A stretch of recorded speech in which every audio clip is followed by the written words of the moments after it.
here we go. Finally, everything's all set.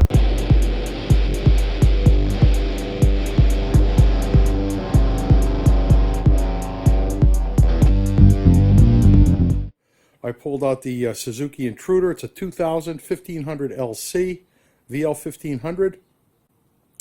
I pulled it out yesterday and needed a new battery. I put that in.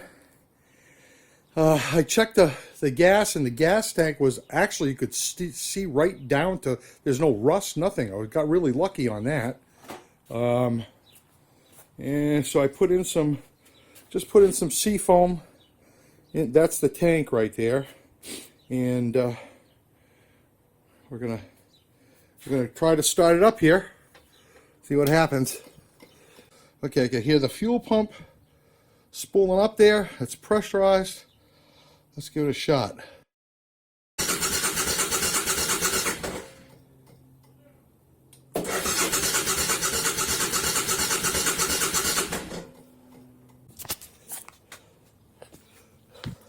I got gas spitting out over here. Look, it's coming right down from here, which is where the carbs are, right in the middle there. So I'll have to check to see what that is, why that's happening, and give it another shot. Can't have that. So I've taken the covers off. The top covers, they call those, are just really a false tank. I believe this is if the floats, the bowls, fill up with too much fuel, they come out here. So I've been trying to crank this over. It caught a couple of times, but it didn't come to, it wouldn't stay running. And that's where that was coming out. Now it's coming out less and less. So maybe it's freeing itself up in there. And I just want to charge the battery up before I try it again. It's surprisingly clean underneath here.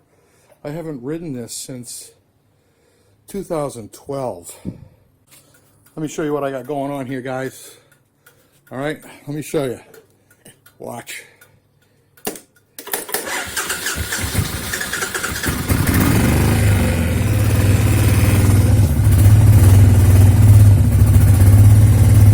It'll idle down, but it runs rough. I'm going to put some gas treatment in here, carburetor decomp or something like that. So this is where we are, guys. This is the, I call it the driver's side of the motorcycle. And this thing, when I go to start it, sometimes it'll kick over and catch and run, but what happens is when it stalls and I go to start it again, the engine won't get over the cam. And it's almost like it has a dead battery, but it's got a brand new battery, and I just charged it up, so it's not that. Now these bikes, they have a decompression valve for when you start the bike. It takes a little bit of the compression off the exhaust valve, and it's got a front and back, but it's usually the back one that's out of adjustment. And if you can see right here, I don't know if you can see that. This here. See this? That shouldn't have that much slack in it.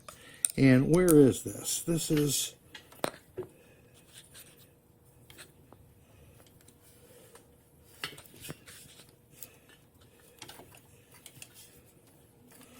see how this is down here? This needs to be adjusted, I think. That's the stop. I'll have to, I've got a service manual on this. I'll have to check it for the adjustment. I don't know if that's supposed to be rest. I think that's supposed to be resting down here, and there's another one on the other side, and the two have to work together. They have to release the compression on both cylinders so that it turns over, but it has to have some compression, so it's got to be adjusted. I think that's the problem with this. That's what it seems like to me. Now, I've never had to adjust this before in all the years that I've owned it, but I have heard about guys who have had to do that. So that's where I'm going to start. So here's the other side of that valve, guys, right here. And I don't know if you can see this, but up in here, this right here connects up here. See this right here? To a solenoid. And the problem here is that this one here is at its top stop. See right here? And this wire here goes all the way to the back. See? That wire there goes all the way to the back cylinder. And when this is at its top stop, the other one is supposed to be just touching the bottom. This is really out of sync. So I'm going to have to take care of this.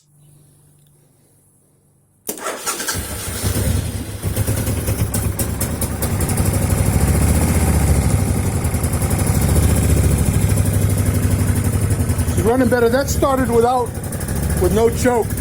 She's taking gas now. That's a little bit better. I wrapped on the diaphragms. I'm hoping this is going to work itself out with some gunk, because it's taking gas pretty well, and I don't have the best of gas in there right now.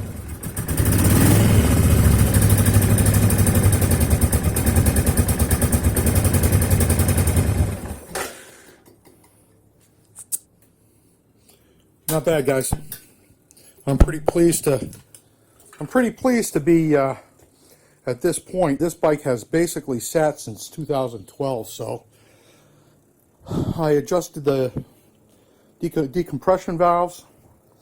Those you can see I hit that and it starts right up, or at least it turns.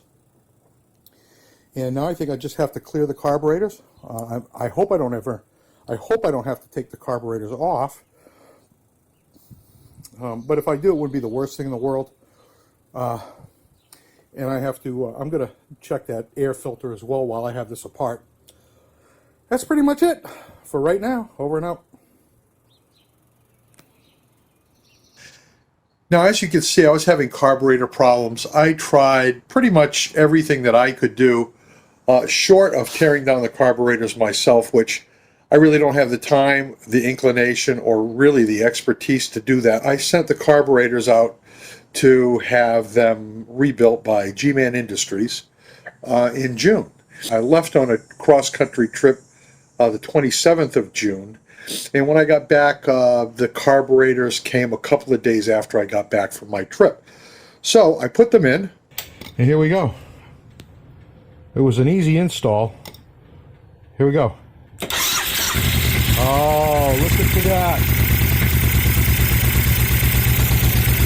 I love it.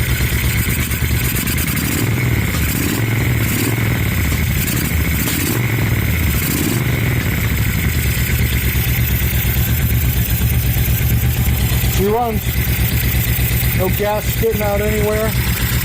Tried to put it all back together, get her shined up, and put her on the road.